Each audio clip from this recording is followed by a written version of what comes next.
सभी को जय मसीह की। आज हम पढ़ेंगे मरकुस अध्याय 7। तब फरीसी और कुछ शास्त्री जो यरूशलेम से आए थे उसके पास इकट्ठा हुए और उन्होंने उसके कुछ चेलों को अशुद्ध अर्थात बिना धोए हाथों से रोटी खाते देखा, क्योंकि फरीसी और सब यहूदी पूर्वजों की परंपरा पर चलते हैं और जब तक भली भांति हाथ नहीं धो लेते तब तक नहीं खाते, और बाजार से आकर जब तक स्नान नहीं कर लेते तब तक नहीं खाते। और बहुत सी अन्य बातें जो उनके पास मारने के लिए पहुंचाई गई हैं, जैसे कटोरों और लोटों और तांबे के बर्तनों को धोना मांजना।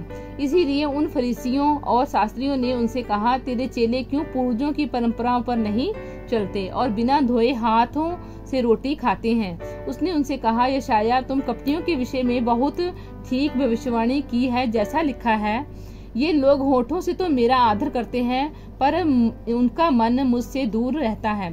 ये व्यर्थ मेरी उपासना करते हैं, क्योंकि मनुष्यों की आज्ञाओं को धर्मोपदेश करके सिखाते हैं। क्योंकि कुछ परमेश्वर की आज्ञा को टाल कर मनुष्यों की रीतियों पर मानते हैं। उसने उनसे कहा, तुम अपनी परंपराओं को मानने के लिए परमेश्वर की आज्ञा कैसी अच्छी तरह टाल देते हो, क्योंकि मूसा ने कहा, अपने पिता और भी माता का आदर कर, और जो कोई पिता व माता को बुरा कहे वह अवश्य मार डाला जाए।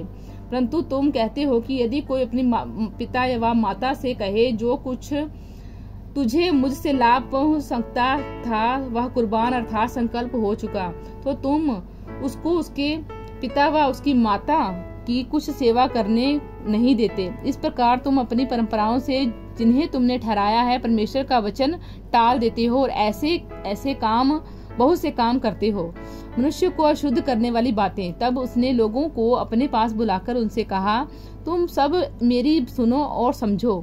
ऐसी कोई वस्तु नहीं जो मनुष्य में बाहर से समाकर उसे अशुद्ध करे, परंतु जो वस्तुएं मनुष्य के भीतर से निकलती हैं वे ही उसे अशुद्ध करती हैं। यदि किसी के सुनने के कान हो तो सुन ले। जब वह भीड़ के पास से घर में गया तो उसके चेलों ने इस दृष्टांत के विषय में उससे पूछा। उसने उनसे कहा, क्या तुम भी ऐसे ना समझ हो? क्या तुम नहीं समझते कि जो वस्तु बाहर से मनुष्य के भीतर जाती है वह उसे शुद्ध नहीं कर सकती, क्योंकि वह उसके मन में नहीं परंतु पेट में जाती और संडास में निकल जाती है। यह कहकर उसने सब भोजन वस्तुओं को अशुद्ध ठहराया।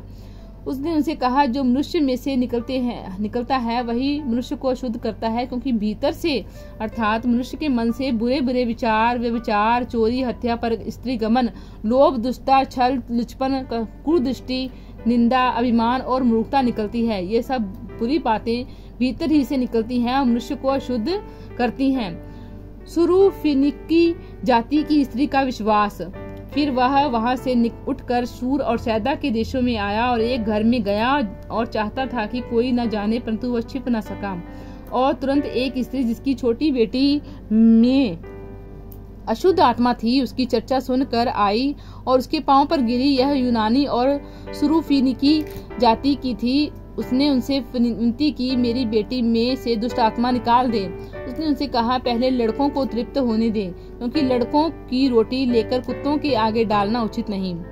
उसने उसको उत्तर दिया, सब सच है प्रभु, तो भी कुत्ते भी तो मेज के नीचे बालकों की रोटी का चूरचार खा लेते हैं। उसने उनसे कहा, इस बात के कारण चली जा, दुष्ट आत्मा तेरी बेटी में से निकल गई है।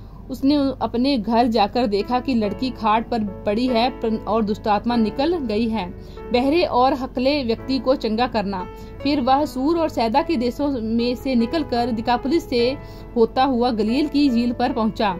तो लोगों ने एक बहरे जो हकला भी था उसके पास लाकर उससे विनती की कि अपना हाथ उस पर रखे। तब वह उसको भीड़ से अलग ले गया और अपनी उंगलियां और उसके कानों में डाली और थूक कर उसकी जीभ को छुआ और स्वर्ग की ओर देखकर आह भरी और उससे कहा, इफ्तह अर्थात खुल जा। उसके कान खुल गए और जब उसकी जीभ की गांठ भी खुल गई और वह साफ साफ बोलने लगा, तब उसने उन्हें चिताया कि किसी से न कहना, परंतु जितना उसने उन्हें चिताया उतना ही वे और प्रचार करने लगे। वे बहुत ही आश्चर्य में होकर कहने लगे, उसने जो कुछ किया सब अच्छा किया, और वह बहरों को सुनने की और गूंगों को बोलने की शक्ति देता है। सभी को जय मसीह की। प्रभु इन वचनों द्वारा आपको आशीष दें। आमीन।